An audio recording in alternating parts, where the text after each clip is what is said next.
عشق ہو جائے کسی سے کوئی چارہ تو نہیں، عشق ہو جائے کسی سے کوئی چارہ تو نہیں، اور محمد پہ فقط مسلم کا اجارہ تو نہیں۔ یعنی سکھ بھی کہتا ہے کہ وہ اکیلے مسلمانوں کے لیے نہیں، وہ تو ہمارے لیے بھی رحمت ہے، ان کے اوپر صرف مسلمانوں کا قبضہ نہیں ہے، وہ کہتے ہیں کہ ہم بھی ان کو عظیم سمجھتے ہیں۔ تو اللہ نے ایسے مکے میں بھیجا تاکہ یہ روشنی ہر طرف برابر ہو۔ انصاف ہے نا، انصاف کے تقاضوں کو پورا کرنے کے لیے نبی بچپن سے انصاف کرتا ہے، نبی کی فطرت میں انصاف ہوتا ہے۔ آگے حضور علیہ السلام کی بچپن کے واقعات میں آتا ہے کہ جب حضور علیہ السلام کو مائی حلیمہ نے اٹھایا اور لے کر گئی، تو وہ ان کا ایک بیٹا پہلے سے تھا جو حضور علیہ السلام کا رضائی بھائی تھا، اور ایک حضور علیہ السلام، دو ہو گئے۔ ایک چھاتی گود میں ڈالا اور ایک چھاتی کے آگے رکھا تو حضور علیہ السلام نے دودھ پیا، اور جب دوسری چھاتی کے آگے ڈالا تو حضور نے دودھ۔ یہ بتانا تھا، اللہ نے اس بچے کی عادت کے ذریعے، اس بچے کی پاکیزہ خصلتوں کے ذریعے اللہ تبارک و تعالیٰ نے یہ بتانا تھا کہ یہ ایسا پیغمبر ہے اور ایسا نبی ہے جو انصاف کا ایسا درس دینے والا ہے کہ جو بچپن میں بھی اپنے بھائی کا حق۔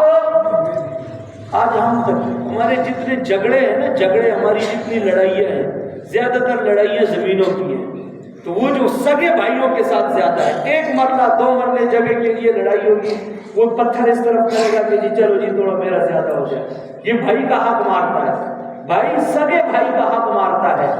حالانکہ پیغمبر کو اللہ نے اس لیے بھیجا تھا کہ وہ کسی کا حق، تو اب یہ انصاف ہے، اس انصاف کو پورا کرنے کے لیے اللہ تبارک و تعالیٰ نے اپنے پیارے حبیب صلی اللہ علیہ وسلم کو مکہ شہر میں پیدا فرمایا، مکہ شہر میں۔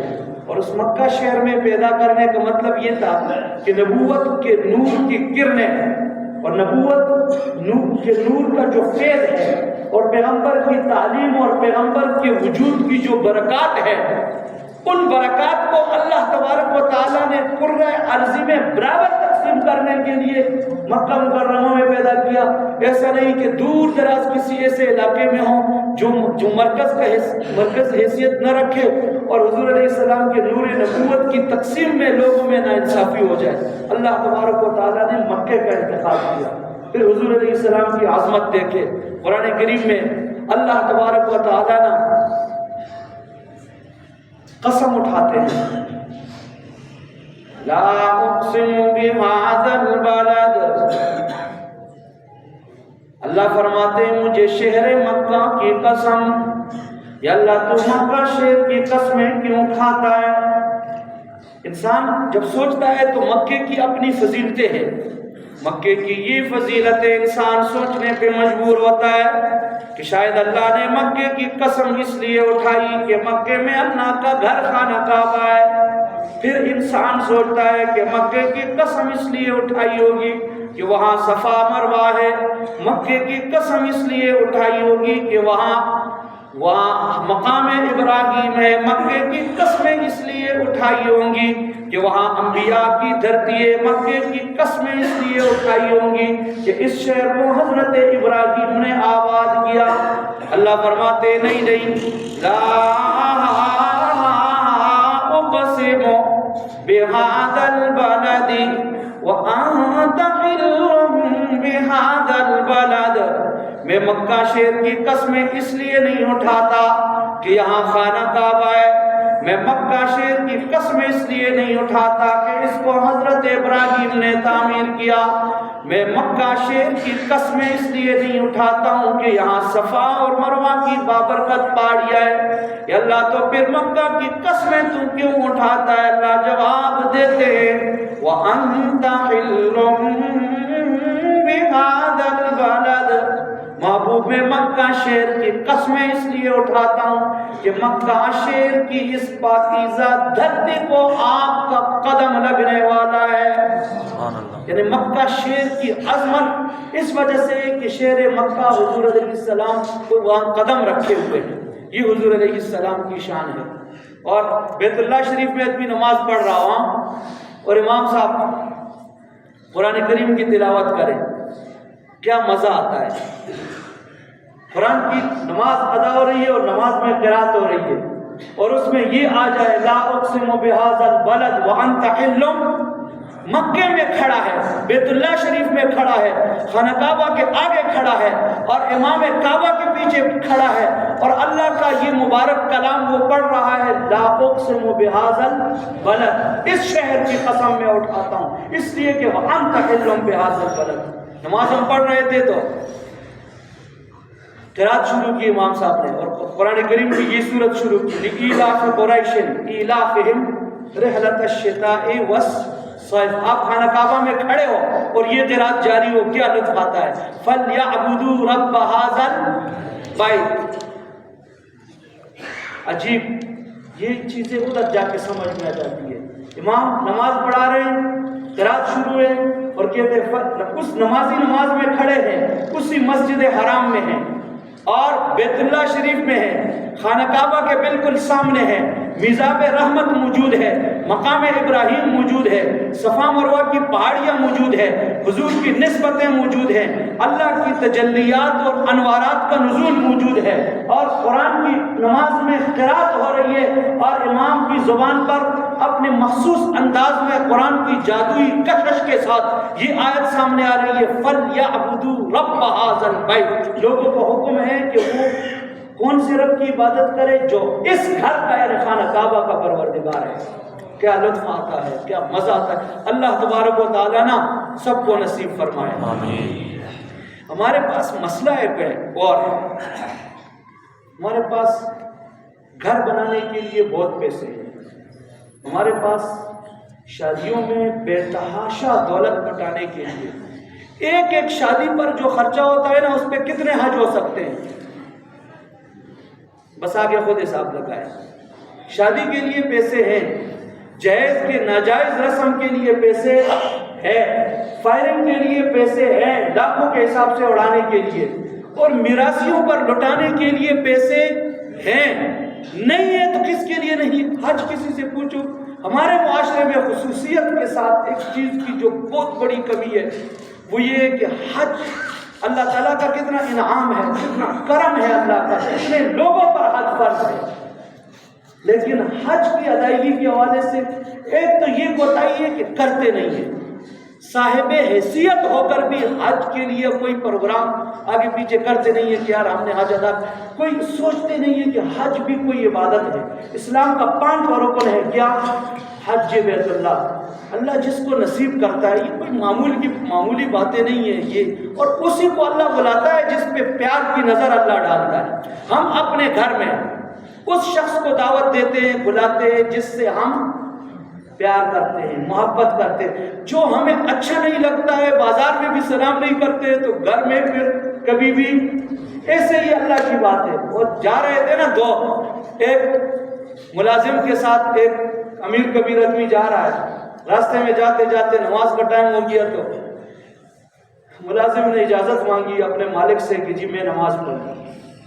اب اللہ کی توفیق ہے اور اللہ کی پسند ناپسند ہے کہ یہ ملازم اندر گیا مسجد میں نماز پڑھنے کے لیے اور مالک جو ہے نا مزے سے باہر آرام سے بیٹھا ہوا ہے، دیر ہو گئی، اس کو جانا تھا، آگے پہنچنا تھا، تو آواز دیے ملازم کو کہ کیا کر رہے ہو، جلدی کرو نا، جلدی آ جاؤ۔ اس نے کہا بھائی کیا کرتے ہو؟ تو ملازم نے کہا کہ یار مجھے آنے نہیں دیتا ہے۔ اس نے کہا بھائی مسجد میں تو کوئی ہے نہیں، کون آپ کو باہر آنے نہیں دیتا ہے؟ اس نے کہا جو آپ کو نا اندر نہیں آنے دیتا ہے وہ مجھے باہر نہیں آنے دیتا ہے۔ سبحان اللہ۔ اللہ کس کو بلاتا ہے؟ جس پر پیار کی نگاہ ڈالتا ہے۔ سوچنا چاہیے، سوچنا۔ جس بندے کو نماز کی توفیق نہیں ملتی ہے وہ روئے، وہ گڑ گڑائے، وہ استغفار کرے اور اللہ سے معافی مانگے، یا اللہ مجھ سے کیا جرم ہوا ہے کہ جو تو مجھے اپنے آگے سر جھکانے کی توفیق نہیں دیتا ہے۔ بڑی سزا فرمایا کہ میدان محشر میں اللہ تبارک و تعالیٰ اپنی شان کے مطابق اللہ کی پنڈلی کی ایک ذکر ہے کہ اللہ کی پنڈلی سامنے ہو جائے گی اور اس کے لیے سارے سجدہ کرنے والے عبادت گزار سجدہ کریں گے، سب کو حکم ہوگا کہ سجدہ کرو۔ اللہ نے سخت عذاب ذکر کیا ہے کہ کسی کے لیے بڑی ذلت، بڑی رسوائی کیا ہوگی۔ فرمایا یوم یکشف عن ساق ویدعون الی السجود فلا یستطیعون، بڑا عذاب ہے، بڑی ذلت ہے، بڑی رسوائی ہے میدان محشر کی، اور لاقیہ ہے، اولین اور آخرین ہے، اپنے اور بیگانے ہیں، سارے موجود ہیں۔ اور اللہ کی طرف سے یکشف عن ساق، اللہ فرماتے ہیں کہ اللہ تعالیٰ اب اللہ، یہ بات ذہن میں رکھے، اس طرح انسانوں کی طرح اللہ کی پنڈلی نہیں ہوتی ہے، انسانوں کی طرح اللہ کے ہاتھ نہیں ہوتے۔ یہ ایک اپنی قدرت کے اظہار کے لیے اللہ نے لفظ استعمال کیا ہے، وہ کیا ہے؟ اس کو متشابہات کہتے ہیں۔ ہم اس کی کیفیت اور اس کی حیات ہم نہیں سمجھتے ہیں، لیکن ایک لفظ اللہ نے استعمال کیا ہے، اپنی قدرت سے تعبیر کیے، یا اس کی کیا شان ہوگی وہ اس دن ہی پتہ چل جائے گا۔ تو فرماتے ہیں کہ اللہ تعالیٰ اس سے پردہ ہٹا دیں گے، یوم یکشف عن ساق، پنڈلی سے، اور سب کو حکم ہوگا کہ سجدہ کرو۔ تو بڑی ذلت ان کے لیے ہوگی جنہوں نے دنیا میں سجدے نہیں کیے نا۔ تو فرمایا کہ یہاں پر کیا ہو جائے گا؟ اللہ تبارک و تعالیٰ ان سے توفیق سلب کر لیں گے۔ اللہ نے فرمایا ان کو سجدے کے لیے بلایا جائے گا، اور فلا یستطیعون، یہ کوئی طاقت نہیں رکھیں گے کہ یہ اللہ کی اس پنڈلی کے آگے سجدہ ریز ہو سکے، یہ توفیق سلب ہو جائے گی۔ تو اللہ تعالیٰ بلاتا ہے خرافات پر، ناجائز اسراف، ناجائز کاموں، ناجائز چیزوں میں دولت خرچ کرنے والوں سے جائز کاموں میں بھی پوچھا جائے گا۔ ایک صحابی رسول ہے، جائز ناجائز کی بات نہیں کر رہا ہوں، ناجائز کیا کمال ہے صحابہ کی زندگیاں۔ صحابی کے ہاتھ میں انگور کا گچھا ہے، اور قرآن کریم کی یہ آیت پڑھی اللہ کے محبوب نے، ثم لتسألن یومئذ عن النعیم، پھر تم سے اس دن نعمتوں کے بارے میں نہ پوچھا جائے گا۔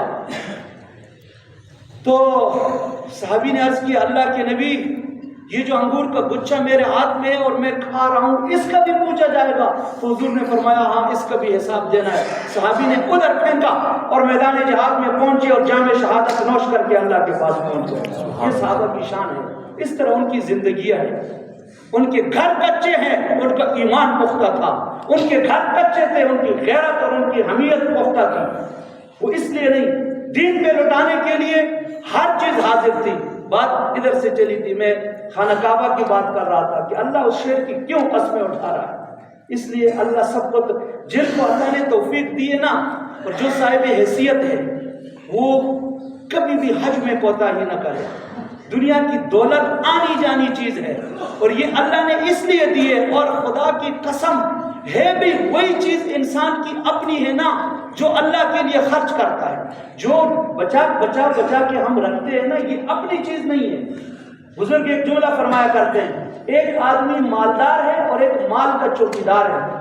اپنا مال تو وہ ہے جو آدمی خود خرچ کرتا ہے، خود پہ، اولاد پہ، اور اپنے لیے آخرت کے لیے خرچ کرتا ہے۔ جو جمع کر کے رکھتا ہے یہ مالدار نہیں ہے، یہ مال کا چوکیدار ہے۔ چوکیداری سے کیا کرنا ہے؟ مالداری تو وہی ہوتی ہے، الغنا من القلب ہے، دل کی مالداری ہے۔ اللہ نے مال دیا ہے، خرچ کرو اور جائیں۔ لوگ ادھر بڑے بڑے عجیب عجیب فلسفے بیان کرتے ہیں۔ بعض لوگ یہ فلسفہ کئی مرتبہ میں نے خود یہ تفسیریں سنے، کہتے وہ جی لوگ غریب بھوک سے مرتے ہیں۔ سنیں، بقرات، سقراط اور وقت کے بڑے فلاسفروں کے عجیب انداز دیکھے، یار یہ بار بار عمرہ کرنے کا کیا مطلب ہے؟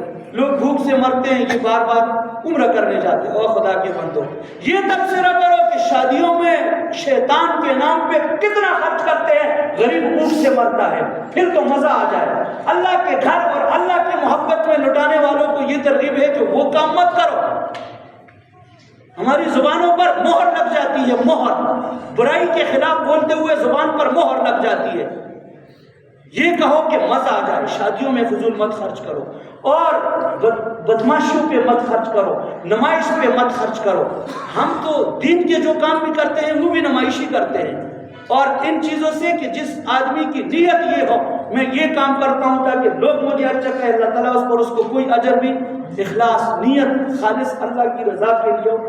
برے کاموں میں جو دولت ہم خرچ کر کہ یار یہ اللہ کے راستے میں خرچ کرو، کام بن جائے گا۔ اور اچھے کاموں میں جو خرچ کرتے اللہ تعالیٰ اور خرچ کرنے کی، یہ فَلْيَعْبُدُوا رَبَّ هَٰذَا الْبَيْتِ سے بات چلی۔ امام نماز پڑھا رہے ہیں امام کعبہ، اور پیچھے کیا ہے فَلْيَعْبُدُوا رَبَّ هَٰذَا الْبَيْتِ، اس گھر کے پروردگار کی عبادت کرے جس رب پروردگار نے اپنے محبوب کے شہر کی قسمیں اٹھائی، اور اپنے محبوب کے شہر کی قسموں کو اٹھا کر اللہ نے اپنے محبوب کی عظمتوں کو زندہ کیا، اور اللہ نے اپنے محبوب کی عظمتوں کا بیان کیا۔ وآخر دعوانا الحمدللہ۔